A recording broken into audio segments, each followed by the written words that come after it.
Alemán, médico infectólogo, director de la Unidad de Prevención de Enfermedades Infecciosas de nuestra corporación municipal, el municipio de Guayaquil. Doctor, ¿qué tal receta nuestra señal? Buen día, es Alberto Quintana, ¿cómo le va?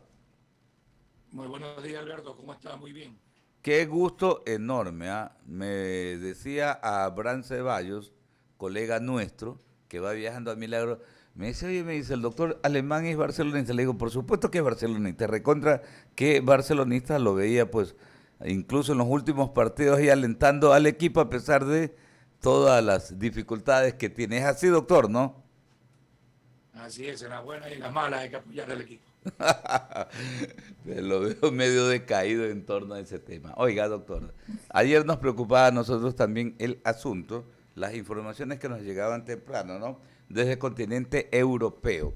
La Organización Mundial de la Salud está señalando que Europa, y tal vez valga la pena, vea usted, esta información fue posterior a lo que nosotros, junto con Henry Avelino, decíamos tempranito. Regresábamos de un largo feriado, el más extenso del año, acá en el Ecuador, y decíamos, señores, a ver, cuidado, tengamos siempre en consideración de que la epidemia no es que se ha ido, tenemos esa amenaza latente y hay que estar viendo, porque tampoco no es que vivimos en un desierto, estamos aislados o no influye lo que ocurre en otras naciones, en otros países.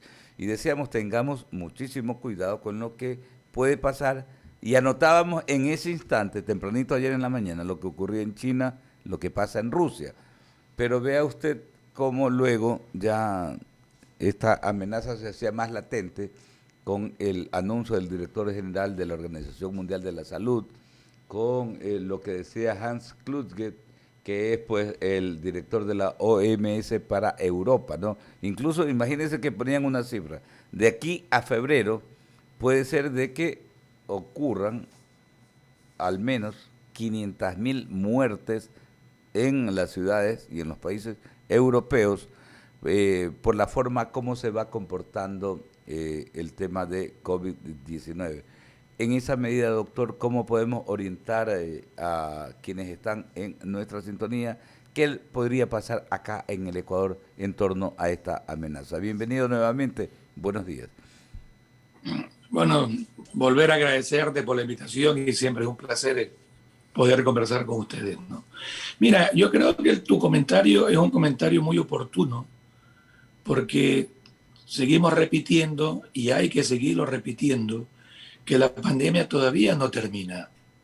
La pandemia todavía en el mundo, mientras haya estas inequidades en el acceso a la vacunación, mientras existan grupos que estén en contra de la vacuna, mientras todavía los programas de vacunación en países sean muy lentos, lastimosamente son factores que van a ayudar, que van a favorecer la presencia de nuevas variantes del virus que probablemente, si esto se acompaña a una disminución en las medidas de prevención de bioseguridad, lastimosamente puede volver a un aumento de casos, que es lo que está pasando en países donde tú tienes un bajo porcentaje de vacunación.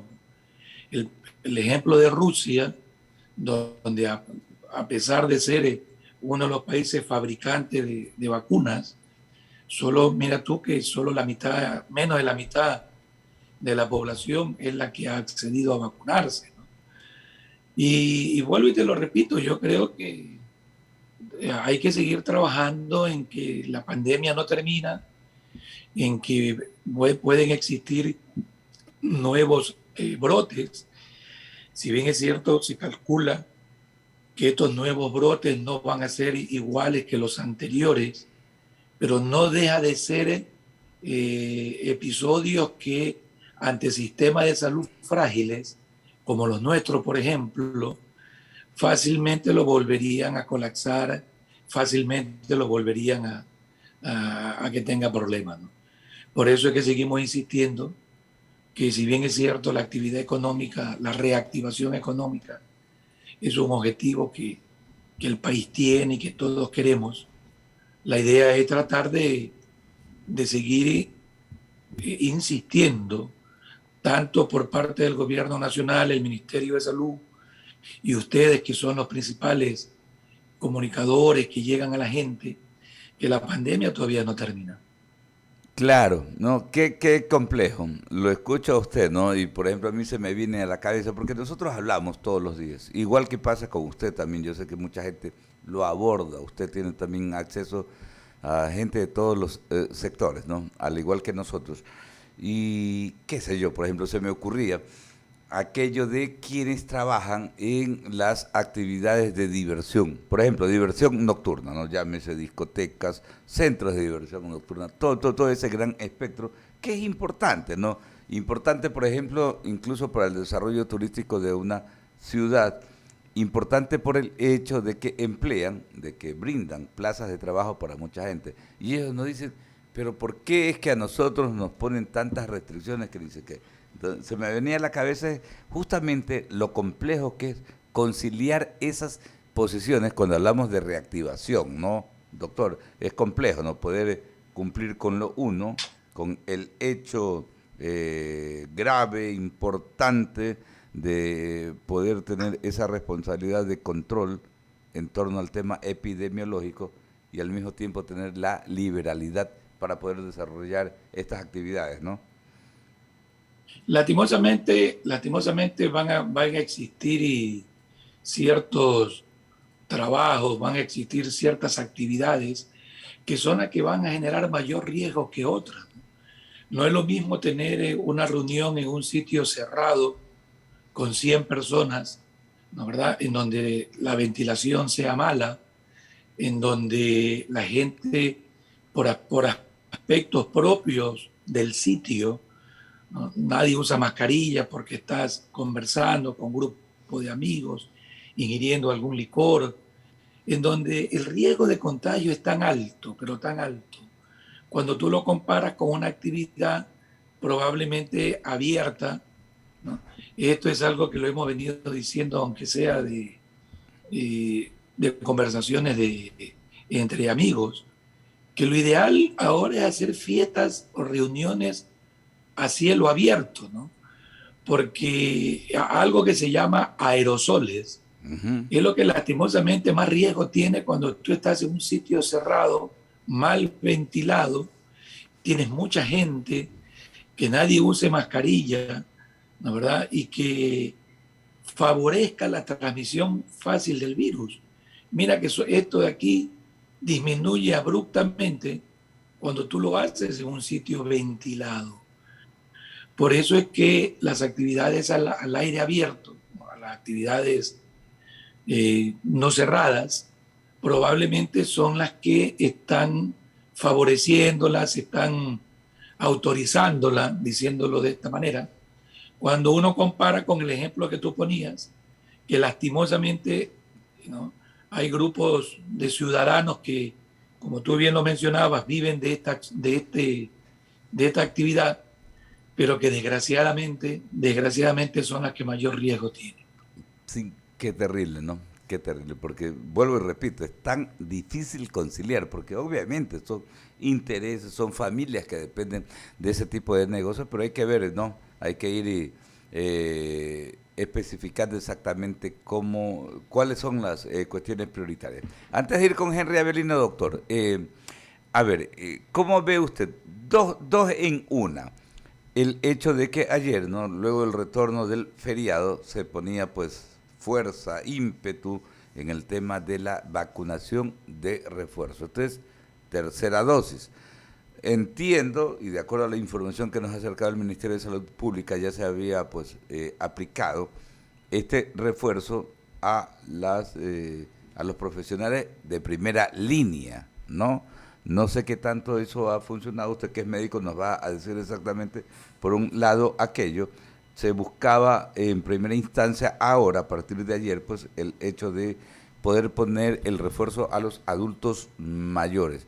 ¿Qué tan importante es eso, acompañado de la otra iniciativa que lleva adelante el Ministerio de Salud Pública? Entonces, inmunizar a los menores que todavía lo están cumpliendo del rango etario que va de 5 a 11 años. ¿Qué tan importante es aquello? Y por supuesto, en el caso de Guayaquil, ¿cómo está operando este asunto? Usted que conoce también el tema de la operatividad del municipio de Guayaquil, porque ayer decíamos, no teníamos la información oficial del Ministerio de Salud Pública, lo que sí sabíamos es que ya no hay centros de vacunación donde participe el municipio de Guayaquil. ¿Cómo está ese asunto, doctor?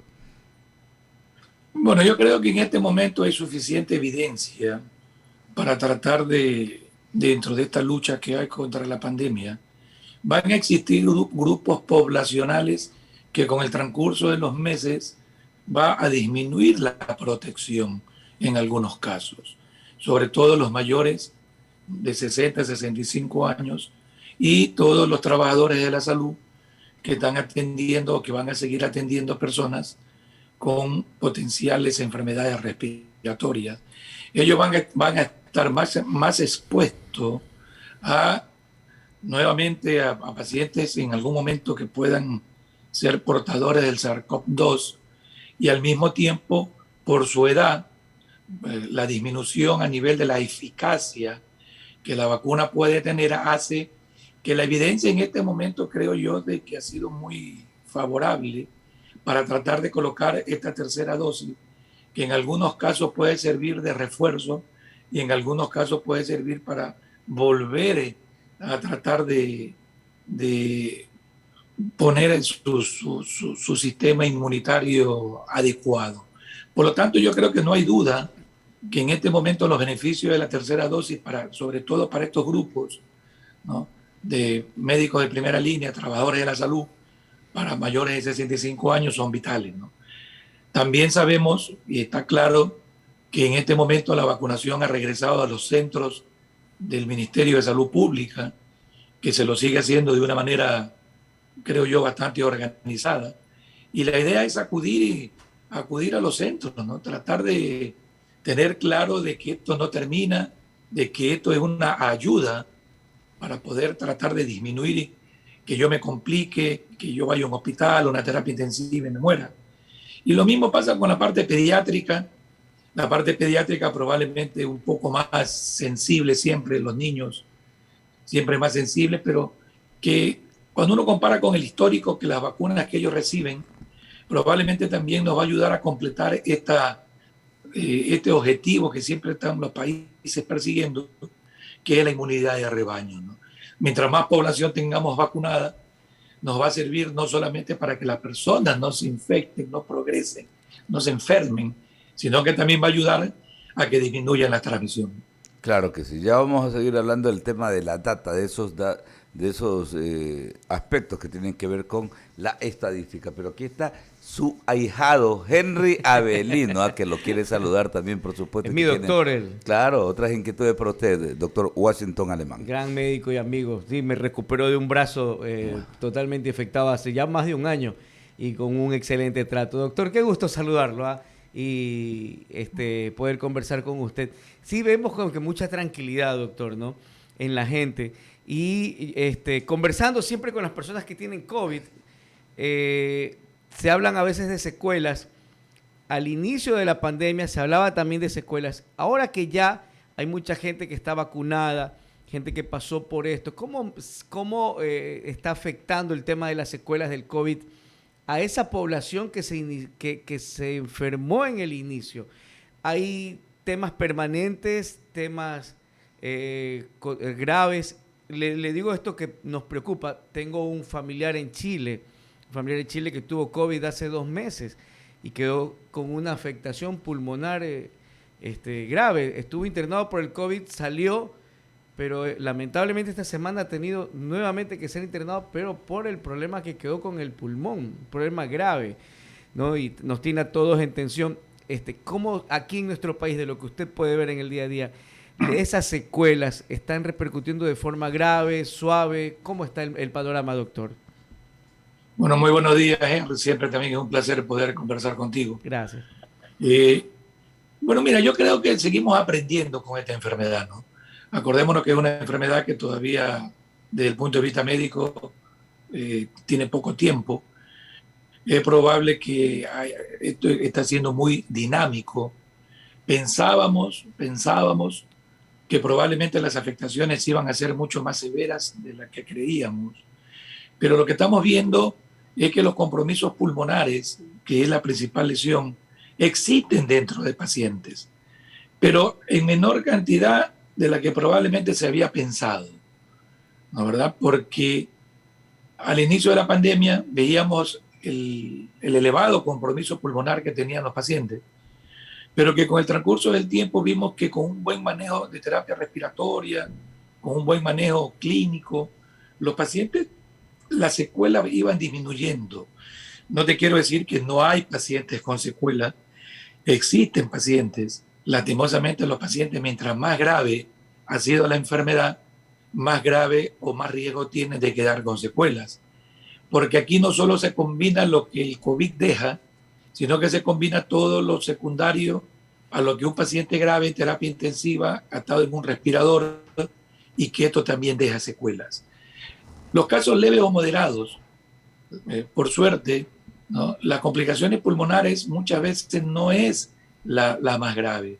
Son una serie de síntomas que se denominan síndromes post-COVID, que son más de 70 síntomas diferentes, que todavía no quedan claros en gran parte de ellos cuál es la causa, ¿no? Cuál es, si verdaderamente tiene que ver directamente con el virus o tiene que ver con una respuesta del organismo, pero que son síntomas que en gran parte de ellos no tienen que ver con mortalidad, sino que tienen que ver con malestares, tienen que ver con calidad de vida del paciente que le molesta, porque queda con decaimiento, con un dolor o con molestias por largo tiempo.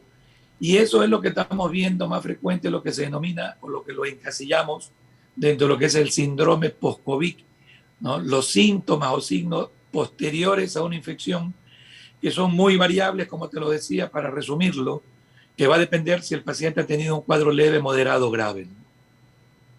Y hablamos de este tipo de secuelas como permanentes o transitorias nada más, en la mayoría de los casos, ¿qué se ve, doctor?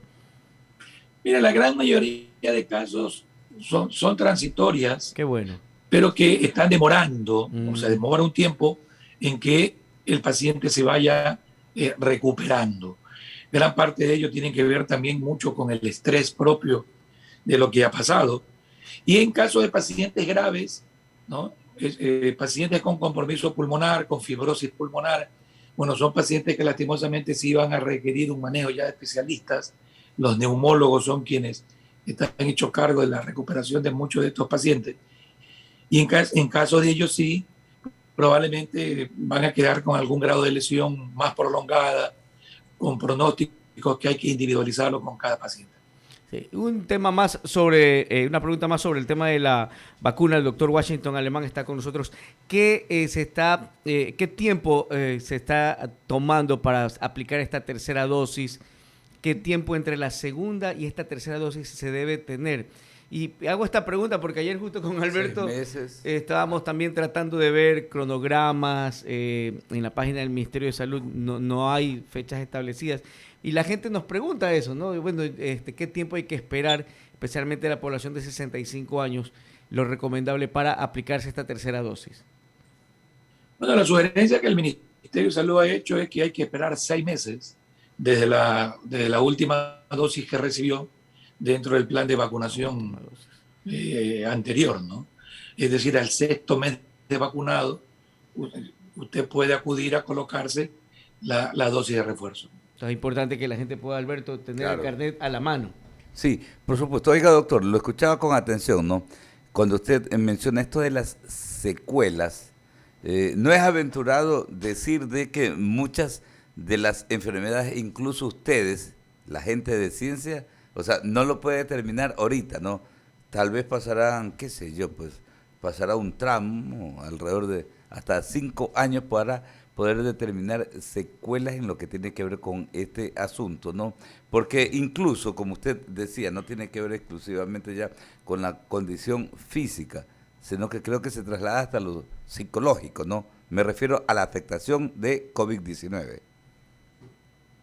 Totalmente, ¿no? Totalmente. Por eso te decía que todo esto que se denomina síndrome post-COVID o signos o síntomas posterior a una infección por COVID está siendo sujeto a permanentes estudios, reuniones, investigaciones.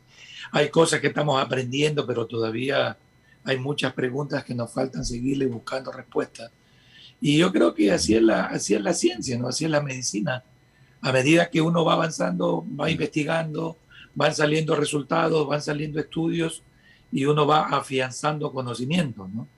Por lo tanto, hay todavía muchas preguntas que se les siguen buscando respuestas, pero estamos seguros que el transcurso y que el tiempo y las investigaciones nos van a ir arrojando poco a poco cada vez más información. Doctor, finalmente, ¿qué tan importante o qué tan determinante es la data? Cuando digo la data me refiero al hecho de hacer ese seguimiento. Yo escuchaba, ¿no? Por ejemplo, desde la Federación Médica Ecuatoriana algunas observaciones al Ministerio de Salud Pública en el sentido de que no se está cumpliendo con ese seguimiento. Ayer decíamos con Henry, ¿no? A ver, ¿cómo se distribuye el Ecuador? 221 territorios cantonales, ¿no? Tienes 24 provincias y como que no se cumple aquello de que las personas cumplen su esquema de vacunación, qué tipo de efectos posteriores va teniendo. ¿Qué tan importante es eso? Ir registrando, como cuando las empresas encuestadoras, por ejemplo, hacen un estudio de opinión para conocer percepciones, visiones de los ciudadanos, va haciendo esto, ¿no?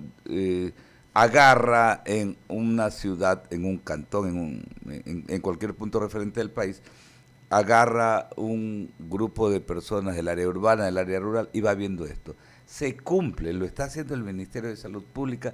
¿Qué tan determinante, qué tan importante es aquello? Ir registrando, incluso después de la vacunación, esto, porque arrancábamos la entrevista hablando de las amenazas que se vienen, ¿no?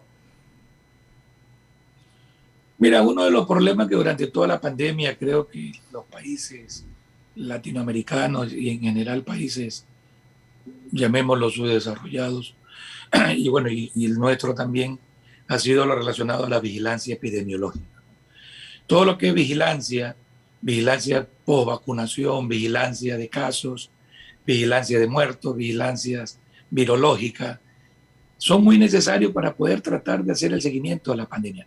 Ese ha sido uno de los puntos débiles, creo yo, que el Ministerio de Salud ha tenido. Pero también es cierto y hay que dejar claro que hacer una vigilancia en una pandemia es muy difícil, ¿no? El mundo entero, ¿no? Vigilarlo no ha sido para nada fácil, pero yo creo que, como tú bien lo dices, también es necesario que la ciudadanía colabore, que ante la presencia de cualquier signo o síntoma acuda, ¿no? ¿Verdad? A su centro de salud, a su médico, porque es la única manera que vamos a poder aprender, ¿no? Porque si no tenemos datos no podemos aprender. El aprendizaje se lo hace de acuerdo a la experiencia que vayamos teniendo, y para eso necesitamos, como tú muy bien lo dices, datos. Y los datos uno tiene que buscarlos, ya sea de forma activa a través del sistema de vigilancia o con colaboración con líneas abiertas de diferentes tipos para que la ciudadanía pueda denunciarlo, pueda comunicarlo. Ya, oiga, y por último, para cualquier persona, ya cumplió su esquema de vacunación, se puso la primera, la segunda vacunación, ¿cómo puede medir, o sea, el tema de los anticuerpos y todo aquello? Es sencillo en torno, yo sé que usted no le va a hacer pues propaganda ni publicidad a ningún laboratorio en específico, pero exactamente cómo puede hacer para cualquier ciudadano, ¿no? Decir, quiero saber cómo estoy yo, ¿no? Cómo está mi organismo en torno, luego de haber recibido el esquema completo de vacunación, como para poder responder a un ataque del virus. ¿Cómo es que se determina aquello? Los exámenes, perdón. Los anticuerpos. Anticuerpos, ¿no? Ok. Sí. Mira, yo creo que es una excelente pregunta tuya, Alberto, porque si bien es cierto, existen métodos para medir la respuesta que un paciente tiene a la vacuna, pero en este momento hay recomendaciones muy claras que no hay necesidad de que la gente se mida los anticuerpos. Yeah. Los anticuerpos se los miden cuando un país o una universidad o alguien está haciendo un estudio de investigación. Porque probablemente la respuesta del organismo es múltiple y hay pacientes que tú te haces el examen y te sale negativo y ese paciente cree que no ha tenido respuesta, ¿no? Y no es así, porque probablemente ese paciente tiene otro sistema de defensa que a la final ha respondido y no necesariamente el que lo está midiendo el laboratorio. Y por el contrario, hay quienes se hacen un examen y tienen niveles muy altos y tienen la percepción de que ya están protegidos y que ya pueden hacer cualquier cosa. La recomendación en este momento es que no hay que hacerse de manera rutinaria ningún examen para saber si tiene o no tiene niveles adecuados. Lo más pertinente es que tú tengas el número o tengas el esquema completo de vacunación. Eso es lo que está demostrado que es la mejor eficacia en este momento para poder comprobar que tú tienes una protección y que tienes disminución de riesgo de progresión, enfermedad y muerte. No gastemos plata, no hagamos el jubremos si es que el uno tiene 1000 y yo tengo 900, que el uno está mejor que yo. Esto es un rompecabezas y la sugerencia médica, técnica, es que no hay que realizarse estudios rutinarios, porque van a haber personas que van a querer volver a vacunarse, van a haber personas que piensan que ya no necesito refuerzo porque tengo buenos niveles. Por ahora mantengamos las normas de vacunación y la mejor recomendación es haber completado su esquema tal cual como ya creo todos lo sabemos.